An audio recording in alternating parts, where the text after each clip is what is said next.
Part 1. His name was Chase, and I trusted him with every piece of who I was. Not just because he made me feel safe, but because he saw the broken parts of me and held them like they were made of gold. We met at a grief counseling group. I had just lost my father to a sudden heart attack. He had supposedly lost his brother in a car accident. We were both fragile, and that's how it started. Two shattered people, clinging to each other's warmth, pretending that made us whole. The first time Chase touched my hand, flinched, not because I was afraid, but because it had been so long since someone touched me without wanting something. He didn't let go. He just smiled softly, like he understood. I was 28 at the time, working as a nurse at a small community hospital in Arizona. Shift after shift, I gave comfort to others, while quietly bleeding inside. But Chase, he made it easy to pretend I was healing. He brought me coffee after night shifts. He left notes on my windshield with things like, "Your smile is stronger than your sadness." And slowly, I started to believe him. 6 months in, he moved in with me. Thought, this is it. This is the man who will rebuild me.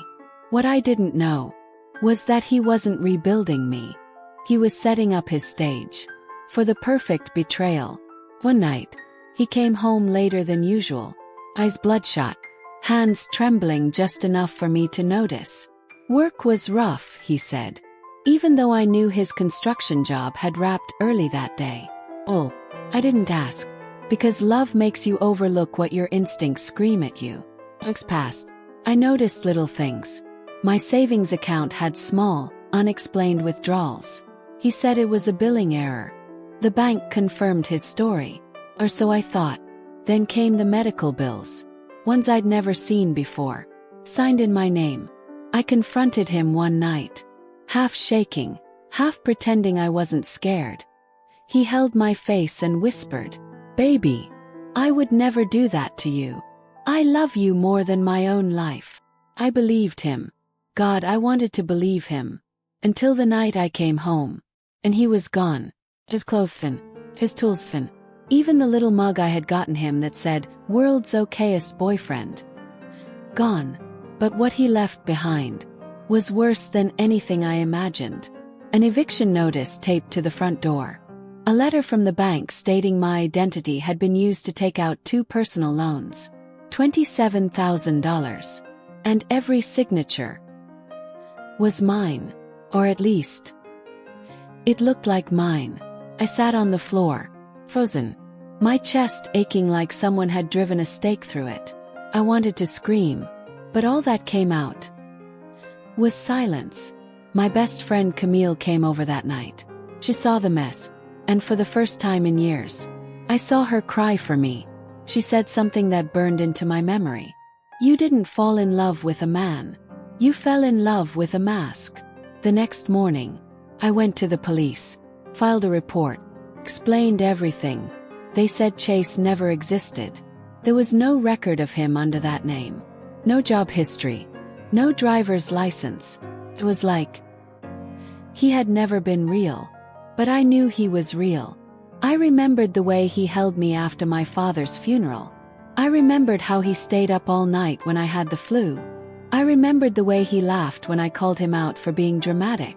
Real or not, he had been part of my life. And now, he had taken everything. Or so I thought. 2 weeks later, a stranger showed up at the hospital. Tall, clean-shaven, maybe early 40s. He said, "Are you Harper?" He nodded. He handed me a white envelope and said, "I was told to give this to you." Exactly 2 weeks after he left. And then he disappeared, just like Chase had. Inside the envelope was a note, a single line, written in handwriting I knew by heart. "I'm sorry, but it was never about love. It was about survival." My hands went numb. What did he mean by survival?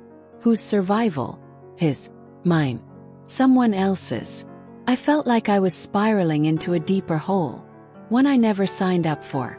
Camille urged me to let it go. move on. But how could I? I couldn't eat. I couldn't sleep.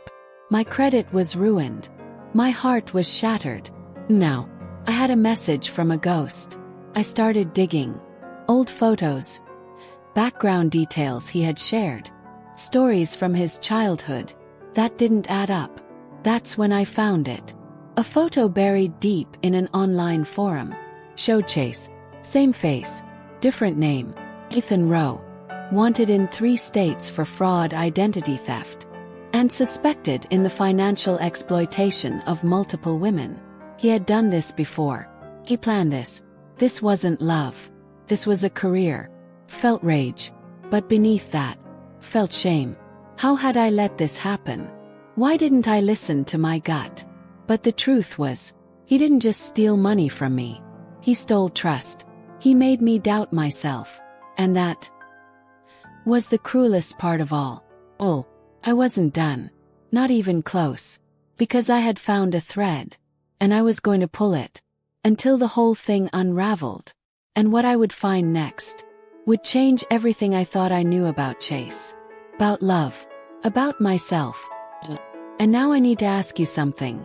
Have you ever trusted someone so deeply that even after they destroyed you, a part of you still hoped they'd walk back in and explain it all? Tell me in the comments, because part 2 goes even deeper. Don't miss it. Part 2. I couldn't let it go. Not after everything he took from me. Not after I found out his real name was Ethan Rowe. The moment I saw that photo online, it all made sense. The half-truths. The fake job. The disappearing act. But one thing kept repeating in my head. That line from the letter. It was never about love. It was about survival. What survival? Who was he running from? Or was it just another lie? Another piece in his performance. I didn't sleep that night. I couldn't. Instead, I poured through every trace of Ethan Rowe on the internet. There wasn't much. Just a few scattered complaints from women. Some blog posts that seemed to vanish weeks after being published. One even mentioned legal threats. That's when I knew. This wasn't just a bad boyfriend. This was a con artist. A predator. And I wasn't the first. Which meant maybe I wasn't alone. I created a burner email and posted in a private support group online. Has anyone had an experience with a man named Ethan Rowe? Tall, early 30s, charming, emotionally intense. Vanished suddenly. Within 6 hours. Got a reply. Her name was Alina. She lived in Nevada. And she wrote, "Yes. He ruined my life too." I stared at the message for a full minute. My heart pounding. Fingers shaking. I messaged her back. Told her everything. From the counseling group. To the coffee notes. To the loans in my name. She replied with a voice note. And when I heard her voice crack, felt like hearing myself in another body. She had met him a year before me. Different story. Same manipulation. He told her he was in real estate. Said he wanted to build a future with her. Moved into her apartment. Opened credit cards in her name. Then one day, he vanished. No goodbye. Just a trail of debt and heartache. She had tried to report it too. But without a legal ID on him. The cops called it a relationship dispute. And dropped it. I couldn't believe it. I wasn't just one of his victims. I was part of a pattern. We kept talking over the next few days.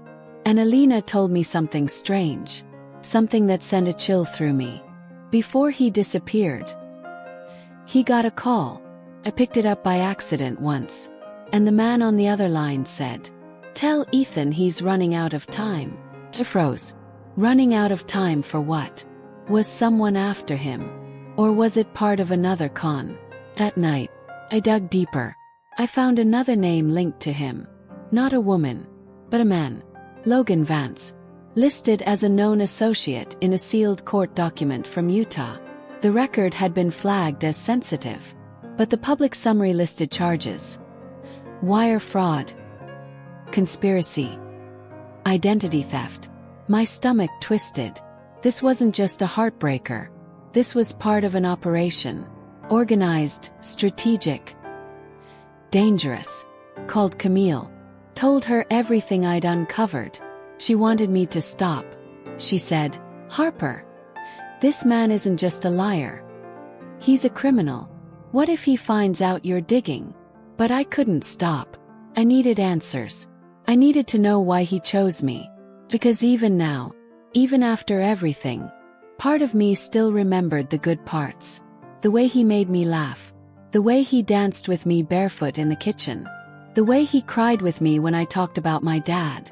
Could someone like that be completely fake? Or was there some version of truth buried underneath it all? Then something strange happened. I received a second envelope. No return address. Just my name. Written in the same handwriting. Inside was a USB drive. And a note. "If you're reading this, it means I owe you more than a goodbye." My hands trembled as I plugged it into my laptop. A video file popped up, titled, "Harper, I'm sorry." Click play. And there he was, Ethan, looking directly into the camera. Hair longer. Eyes tired. "Harper, if you're watching this, then you already know what I am. What I did. I don't expect you to forgive me. I just need you to understand.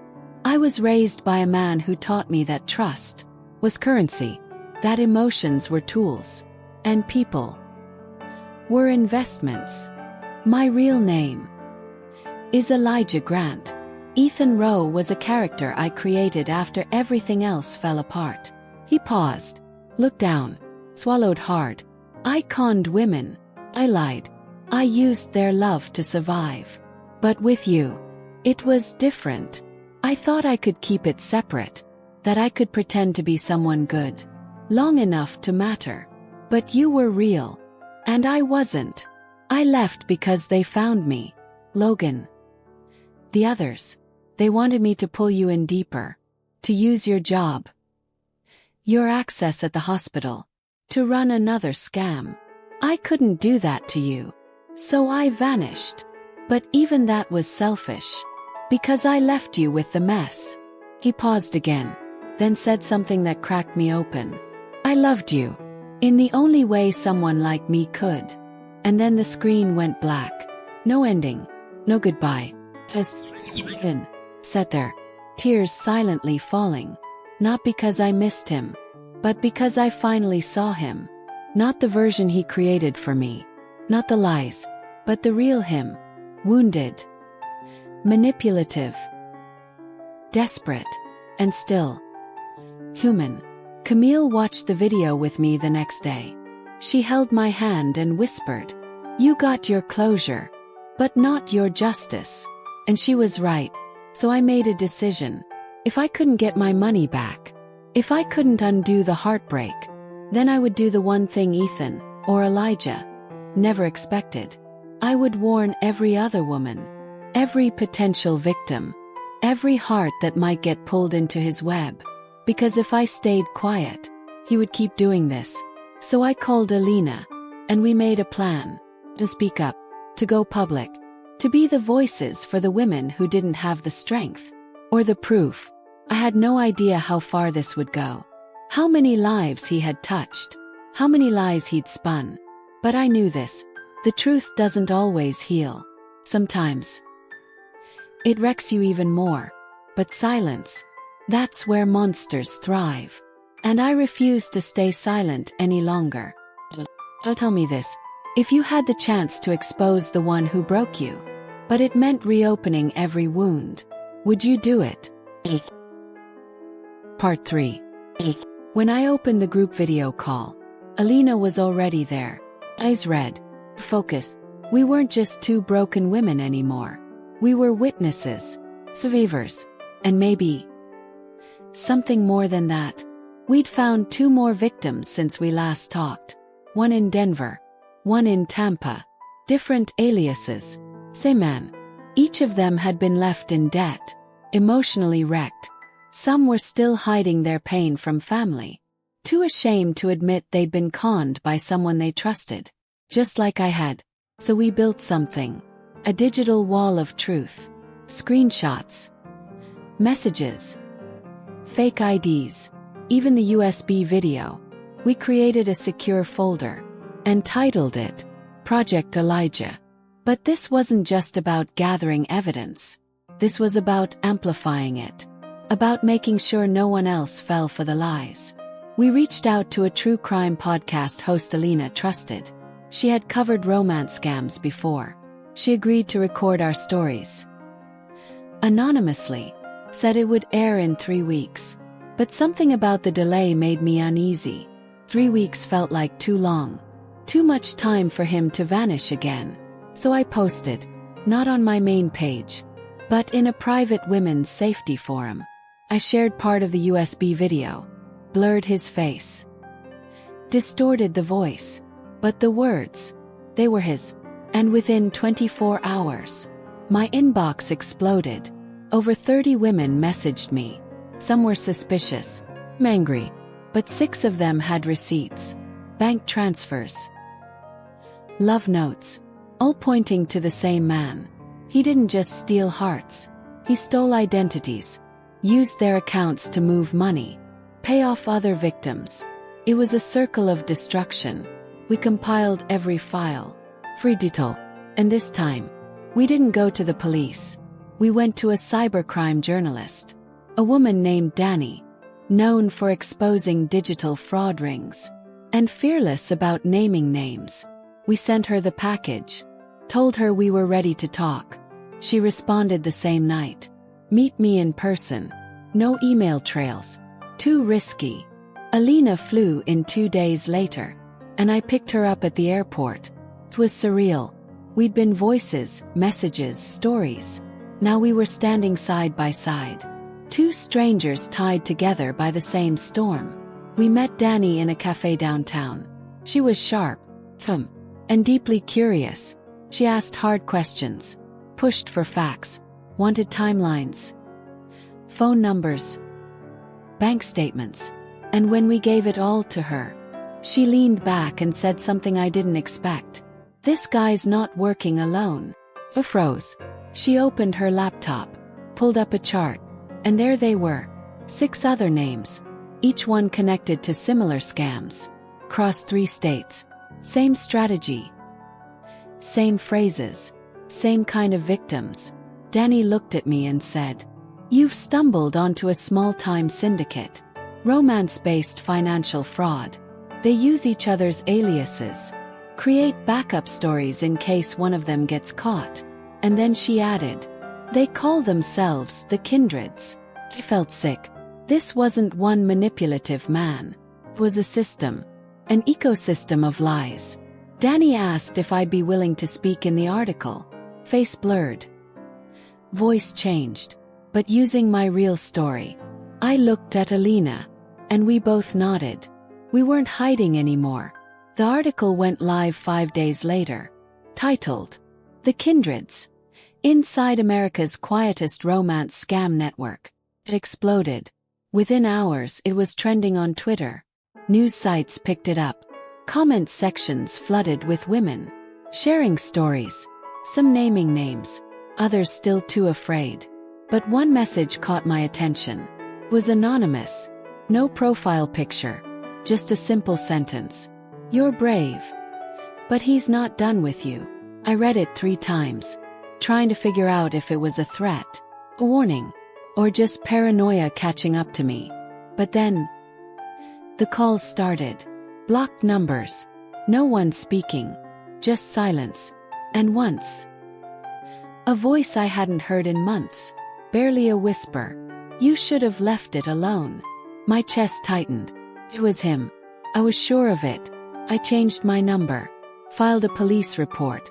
But deep down, I knew the law wasn't built for this kind of justice. Yet, so I took control another way. I created a TikTok under a fake name. Began sharing tiny pieces of the story. Like breadcrumbs. Just enough to warn others. The views skyrocketed. One video hit 3 million in a week. And that's when something truly unexpected happened. I got a message from someone claiming to be his sister. I didn't believe it at first. But she sent photos. Childhood images. Ones I had never seen. And she said, "My name is Emily. And I've been trying to stop him for years." I didn't respond right away. Felt like a trap. Another play. Another mask. But after talking to Danny, we verified her identity. She really was his half-sister. And she was the first person he ever scammed. Age 19. He'd stolen from her college fund. Forged their mother's signature. Then disappeared. She said he always came back when things got tight. Always had a new story. A new woman. A new emergency. But this time was different.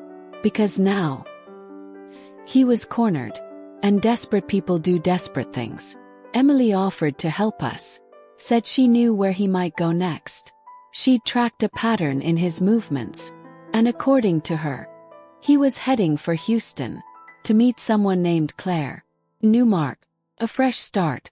Another broken heart in the making. We had two choices. Let him vanish again. Or intercept him. Warn Claire. Possibly confront him ourselves. Alina wanted to go. Emily said she'd handle it. I wasn't sure. Come so far. Rebuilt so much.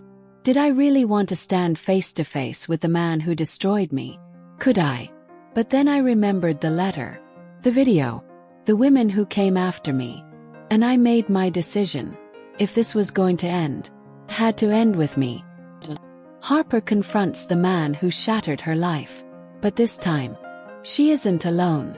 Will she get closure? Or is there one more lie waiting to be unraveled? Part 4. The morning we left for Houston. It was raining. The kind of rain that feels personal. Like the sky itself wants to wash away your memories. Or warn you not to keep going. But I had come too far to stop now. And I wasn't going alone. Alina was driving. Emily sat in the back seat. And I stared out the window. Every drop on the glass felt like a countdown. We didn't talk much on the way. What was there to say? We were three women tied together by the same man. But walking toward three different truths. I wondered. Was I going there to confront him? To stop him? Or to finally understand why? Emily had tracked him using an old login to a gas card he once used. She knew his patterns. Where he liked to stay. How he changed his hair, his names, his stories. We parked 2 blocks from a boutique hotel. Fit. Discreet. The kind of place people rent under fake names. Or where secrets go to sleep. Room 307. That's where she said he'd be. We didn't go to the front desk. Emily had a spare key card she'd swiped during a visit days earlier. She handed it to me. "You go in first," she said softly. "He won't expect you." My hand shook. Not with fear. With fire. Not because I still loved him. But because I remembered who I was before him. And I wanted her back. I took the elevator alone. My reflection in the mirrored walls looked different. Older. Laser. But cracked. When I reached the door, I paused. Breathe. Once. Face. Then I slid the card. Open. The room was dim. Curtains drawn. TV on but muted. And there he was. Chase. Or Elijah. Or whatever name he wore today. He was sitting at the small desk. Typing something on a laptop. Phone pressed to his ear. He didn't even look up at first. "Yeah, wire it through the second account," he said. "I'll be in Mexico by." Then he turned. And froze. His eyes widened. A flicker of recognition. And panic. "Harper." I stepped forward. Fully. Deliberately. "You remember me." "That's sweet." He stood up. Hands half raised. Like I was dangerous. Or like he wanted to pretend he was the victim. "I can explain." I laughed. Bully. "Explain." I snapped. "You mean lie, again." I took another step. Held out my phone. "You're being recorded," I said. "Everything you say. Every breath. On file." I flinched. Then tried to smile. That same damn smile he used the first night we met. "It wasn't supposed to be like this," he whispered.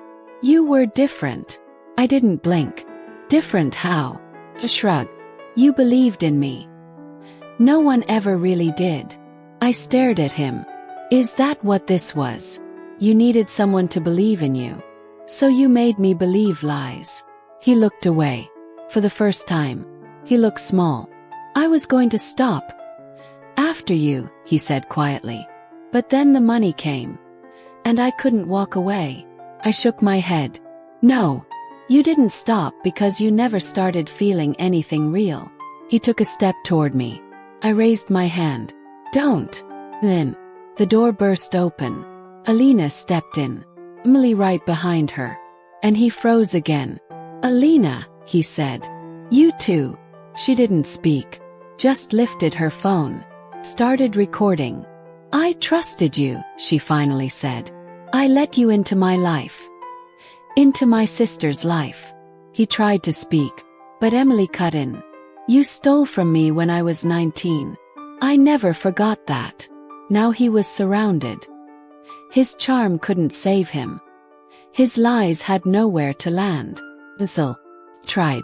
You don't understand. I was in debt. I needed help. I had no choice. Stop, I said. Firm. And shaking. You had so many choices. And every single one hurt someone. We'd already called Danny. She had contacts in law enforcement. Once. Earl. We told him that. Told him they were already tracking his location. That his accounts were frozen. That his aliases were public now. And for the first time. He didn't try to lie. He just sat down. And buried his face in his hands. Alina stepped closer. Was anything you ever said to me real? He looked up. And for once. Didn't answer. We walked out together. Left him in the room. Alone. We didn't need to watch him get arrested. Didn't need to hear another excuse. Justice wasn't just in handcuffs. It was in choosing to walk away. The rain had stopped. We didn't talk until we reached the car. And then Emily said softly, "This isn't the end. You know that, right?" He nodded. "I know," I said. "But it's the end of him. In my story." Harper faces the aftermath of the truth going public, deals with the media storm, and makes a decision that could change everything about how the world sees romance scams. Because some pain must become purpose. Part 5. The news broke 2 days later. Headline after headline. Fake finance consultant exposed in multi-state romance scam. Women join forces to take down con artist. Victims turn warriors. The fall of Elijah Chase Ward. My phone didn't stop buzzing. Reporters. Lawyers. Even producers from morning shows. Everyone wanted the exclusive. I ignored them all. For now. I wasn't ready to become a face for something that had shattered me. But I also wasn't going to hide anymore. I met with Alina and Emily the next morning. We sat in the same coffee shop where I first realized something was wrong. Only this time. We sat together. Clear. And not afraid of the truth. Emily was scrolling through the articles. Her eyes narrowing. "They're calling us victims in every story," she muttered. "I hate that word." "I don't," I said. "Because we were. But that's not the only word they'll use when we're done." Lena nodded. "So what do we do now?" I paused, then took a breath. "We go public. But on our terms." That night I wrote everything down. My story. All of it. First smile. First lie. The moment I found out who he really was. And how we took him down. It wasn't for sympathy. It was for someone like me. Sitting in the dark. Questioning if the person she loves is even real. The post went viral within hours. The comments were endless. Some from strangers. Some from women who had been scammed too. Some who almost were. I received over 300 private messages in 24 hours. Stories. Confessions. Pleas for help. That's when I knew. This wasn't over. A week later. I stood outside a courthouse in Houston. Microphones in my face. Camera lights blinding. But I spoke anyway. My name is Harper Lane. And I trusted a man who betrayed me. Not just emotionally, but financially, legally, and morally. I glanced at the cameras, at the crowd behind them. But I'm not ashamed, 'cause I came out stronger. Because I wasn't alone. And because silence helps predators. But truth protects the next woman. I stepped back, heart pounding, hands shaking.